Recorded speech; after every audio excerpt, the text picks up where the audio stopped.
бүгінгі сабағымызға мен сендерге сәттілік тілеймін. Олай болса сабағымыздан ахуалын келтіріп алайық, иә балалар? Қане. Мен махаббатпын. Мен күш-жігермін. Мен жеңіспін. Мен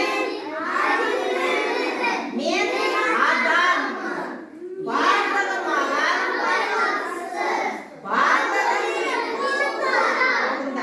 Өте тамаша. Барлығы өзімізге байланысты екен, иә балалар? Енді қане, көзіміз бері қарайық. Бері қараймыз, қане, маған келеміз. Мына жерде біз түрлі түсті бүгін столдарға жайғасамыз. Қане, әркім өзіне ою таңдап алсын. Ала бол. Аха. Мен қызыл. Жақсы. Ал оюны таңдадық, иә балалар? Топқа жайғастық, қызыл түс, сары түс және жасыл түс бойынша топқа бөлініп. Ал енді балалар, бізде қай сабақ? Жақсы. Балалар, қазір жылдың қай мезгілі? Қыс. Қай ай? Қаңтар. Қаңтар ай. Бүгін нешесі? 20 қаңтар. Аптаның қай күні? Сәрсенбі. Тамаша, сәрсенбі күні екен, иә? Сәрсенбі күні сәтті болсын деп, олай болса сабағымызды бастайық. Ал балалар, қараймыз, біз дүниетанудан өткен сабақта қандай тақырыпта сөйлесіп едік? Өткен тақырыпта? Иә? Сақ патшайымы. Оның алдында қандай? Сақтарды өткен болатынбыз, иә? Тамаша. Сақтарды өткен болатынбыз. Туризм адамдардың басқа елдерін Алдыңызды тыңдаймыз.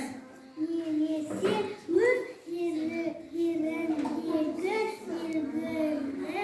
бір орындарға саяхаттап бару. Туризм салауатты өмір салтын сақтауға көмектеседі.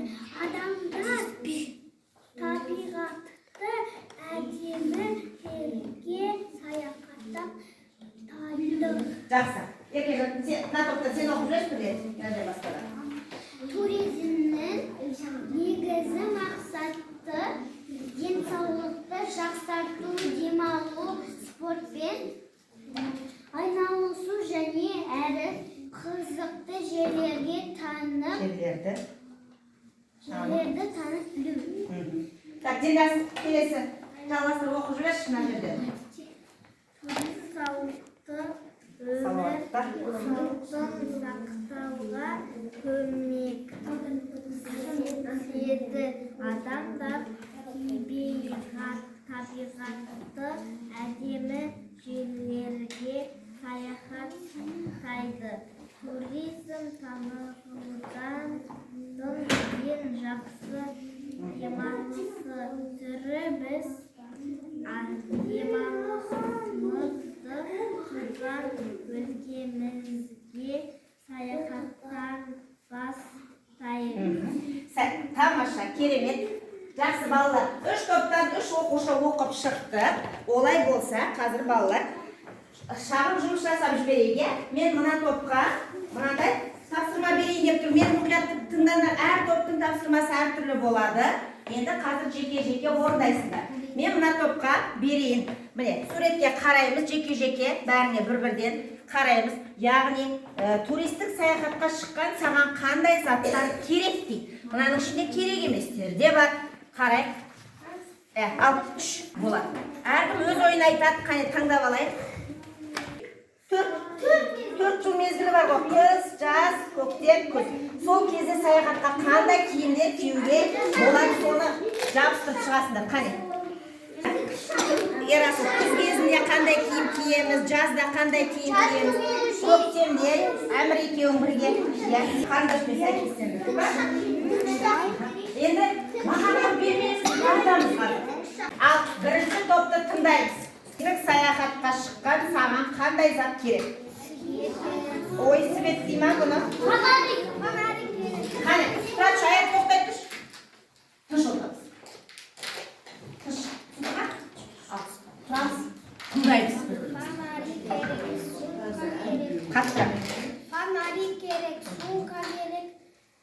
Көз керек, көзетін нәрсе керек. Кир патшасының басын кесіп алған екен, иә, соғыстың соңында сөйтіп жеңген екен. Дұрыс айтады. Жақсы, біз балалар питомцының басын өткен тақырыпты өте жақсы меңгеріппіз, иә? Алдай, тамаша, сөзімізді толық жауап береміз. Аружан, сен ағыныз бүгін жарадың. Так, Айзере, мұражай, абағыма болады деп айтып жатыр. Так, ал Еркежан, Рахат, Диназ.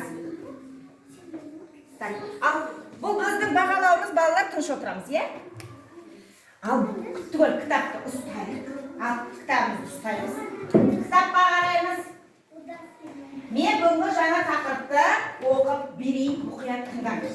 Ал Алмаз. Ал түгел ұстайық. Дұрыс айтып, тұрысып көріп отырыңдар бүгін. Туризм сөзі француздың тур саяхат деген сөзден шыққан. Туризм адамдардың басқа елдерге немесе өз жеріндегі белгілі бір орындарға саяхаттап баруы.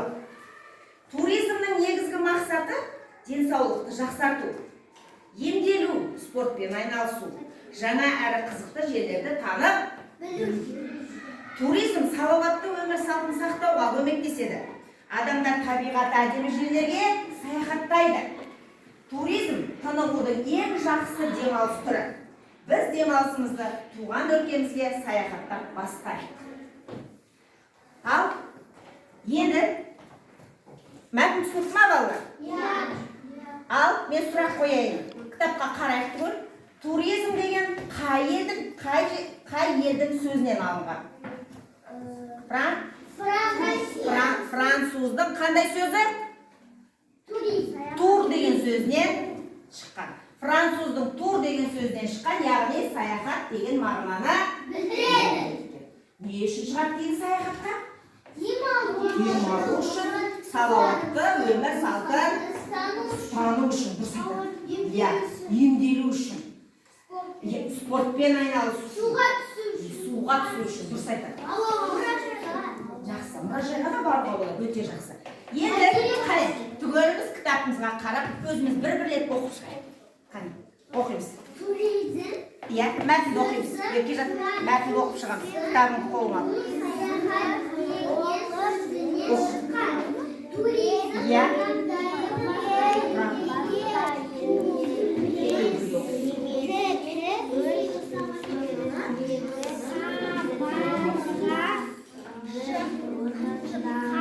Өзіміз оқып шығамыз.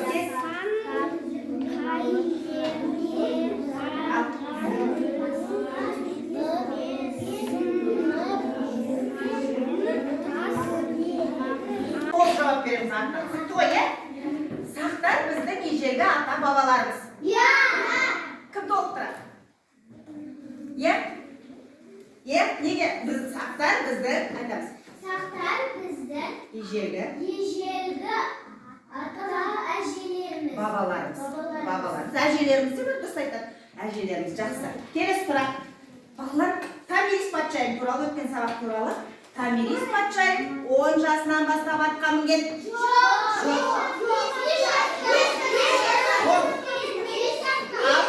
Рахат айта қойшы. 5 жасынан бастап атқа мінді. Иә, аялар? Тамаша. Дұрыс айтады. 5 жаста жылқыға мініп, садақ тартуды үйренеді. Ал енді сақтар бойынша, сақтардың балалар қандай ерекшелігі бар? Оларды кішкентай кезінен ата-аналары қалай тәрбиеледі? Иә, жақсы тәрбиеледі, оны білеміз. Атқа мінгізіп, не істеді? Садақ, екі қолымен бірдей ат үстінде жүріп, садақ тартуды үйренген екен, иә? Ал келесі сұрақ, сақтар көшпелі халық болған. Неге? Ерғазы айтшы, неге көшті?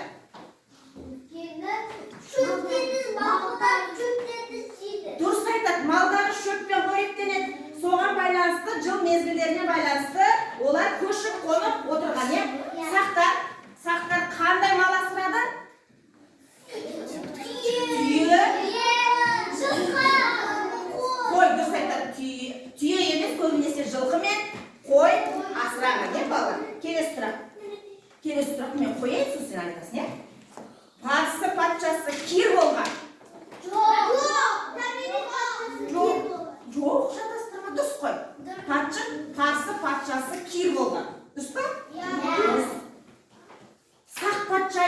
Томирис Парсы патшасы Кир ғой. Шатастырамыз, шатастырмаймыз енді. Так, келесі. Ал енді білеміз, Сақ патшайымы қандай болды? Ержүрек болды. Батыл болған. Ержүрек, ақылды болған. Жақсы. Тағы да қандай болған? Француздың тур деген сөзі. Бізде саяхат деген мағынаны білдіреді. Түсіндік па? Сонымен, ал бер қараймыз. Енді біз білеміз, балалар, бізде де Қазақстанның жерінде түрлі әдемі жерлер бар. Өз жерімізде, жаңа айттық қой, адамдардың басқа елдерге немесе өз жеріндегі белгілі бір орындарға саяхаттап баруы, яғни ол туризм деп айтылады. Енді қараңдар, біздің Қазақстанымыздың жерінде де, мынау біздің Қазақстанымыздың жер көлемі ғой, сондағы әдемі жерлерге баруға болады. Так, ал мына сурет бойынша кім айтады? Айтып жіберші, қайда баруға болады екен? Айта ғой. Еркежан сен. Демалуға баруға болады. Күтейік, бір-бірімізді кезектеп. Так, кімге қағаз беріліп, орнымыздан тұрамыз, айтып береміз. Ал, басқамыз тыңдаймыз. Тауға баруға болады. Тауға барғанда қандай ауамен демаламыз? Сырғанаймыз, қыста барсақ, жазда барсақ таза ауамен демаламыз. Содан кейін орманға, өзен жағасына, суға, көлге баруға болады, жақсы.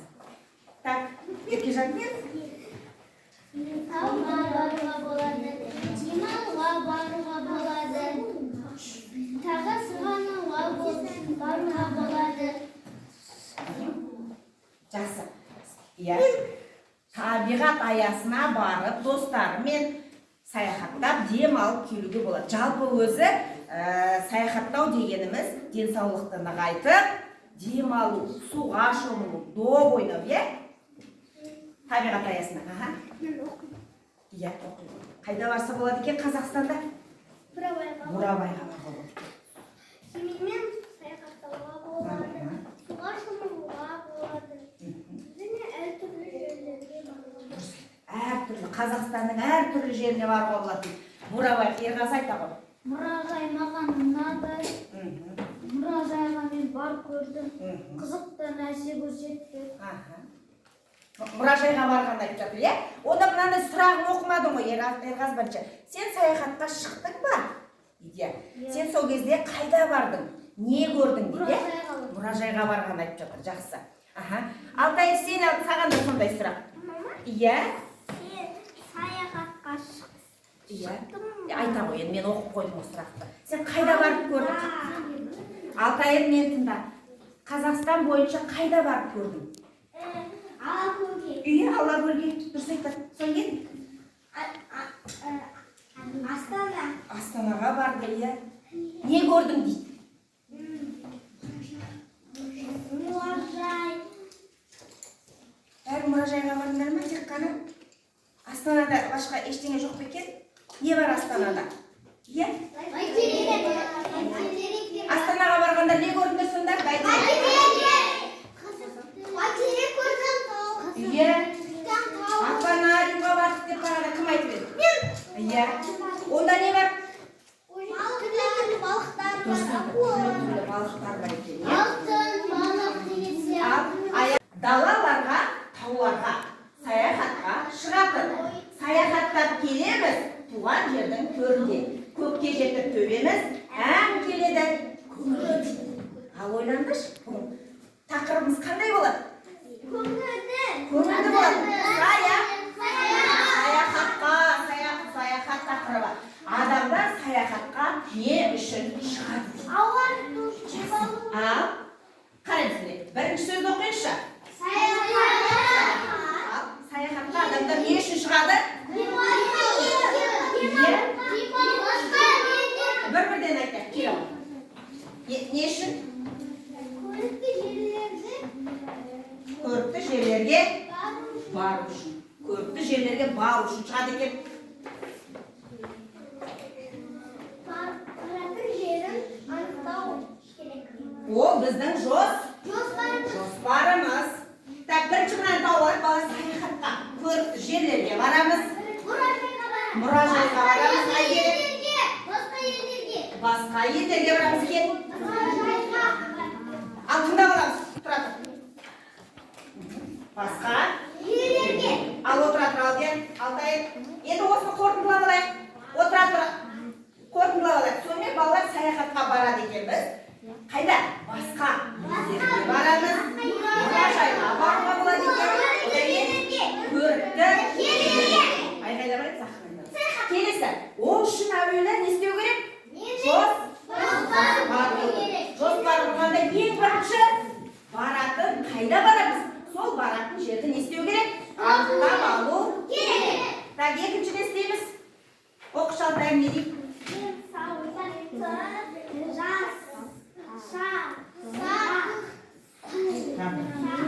Так. Иә, кел. Жаңа қызықты жерлерді танып білу үшін барамыз. Бұл саяхатқа не үшін шығады? Келесі, кел қазір. Спортпен айналысып демалу үшін. Иә, ол не үшін шығамыз? Спортпен айналып демалу үшін шығамыз. Так, тағы да рахат келе ғой. Иә, жоспар құрғанда не істейміз? Жоспарды белгілеп алайық бірінші, иә? Әкел. Жанымызға жолдас керек, жолдас керек. Тағы кіммен баруға болады саяхатқа? Ата-анасымен барады. Енді кел жинас. Ерасыл кел. Оқып жібере ғой. Қаражатты. Дұрыс айтады, балалар қараңдар. Бұл бізде неге жатады? Жолға кететін қаражатты табу деген әуелі біз барғанда не болу керек қалтамызда? Ақша болу керек. Қаражат табамыз бірінші. Иә, бір жаққа бару үшін қаражат табамыз. Ерасыл. Керек заттарды түгендейміз. Керек заттарымызды ал жақсы түгел бер қарайыз. Ал, қане, бәріміз. Кел. Оқып жібер. Денсаулықты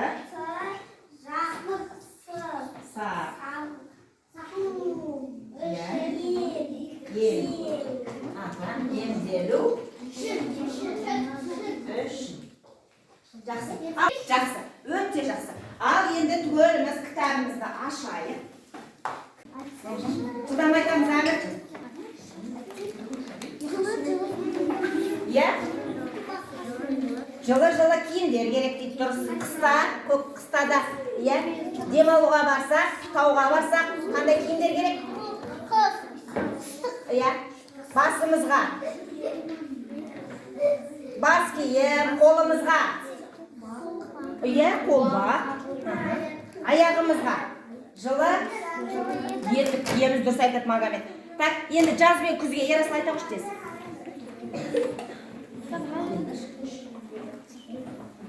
Жылдамай тересін.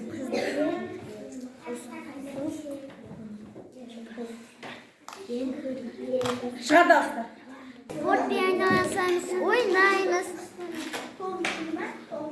Әртүрлі ойын ойнаймыз, доп тебеміз, секіреміз. Жақсы, рахмет. Ал сендер аяу айта ғой. Басқа жерлерге барса болады. Жылдамай.